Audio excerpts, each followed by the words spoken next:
ઈરાનના દિવંગત સર્વોચ્ચ નેતા અયાતુલ્લાહ અલી ખામેનીના પુત્ર મુજતબા ખામેનીને તેમના ઉત્તરાધિકારી અને દેશના નવા સુપ્રીમ લીડર જાહેર કરવામાં આવ્યા છે।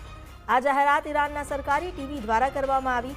આ નિર્ણય ત્યારે આવ્યો જ્યારે ઇઝરાયેલી હુમલામાં તેમના પિતા અલી ખામેનીના મૃત્યુ બાદ પ્રદેશમાં ચાલી રહેલા યુદ્ધે એક નવો વળાંક લીધો છે। મુજતબા ખામેનીને લાંબા સમયથી આ પદ માટે અગ્રણી દાવેદાર માનવામાં આવતા હતા, જો કે તેમણે ક્યારેય કોઈ ઔપચારિક સરકારી પદ નથી સંભાળ્યું। એસેમ્બલી ઓફ એક્સપર્ટના 88 સભ્યની બેઠકમાં આ નિર્ણય લેવામાં આવ્યો। નવા સુપ્રીમ લીડરની પસંદગી અંગે વરિષ્ઠ ઈરાની ધર્મગુરુ અયાતુલ્લાહ હુસૈન અલી એશકવારીએ કહ્યું કે ખામેનીનું નામ ચાલુ રહેશે। એસેમ્બલી ઓફ એક્સપર્ટ એ દેશના સર્વોચ્ચ નેતાની પસંદગી માટે જવાબદાર સંસ્થા છે।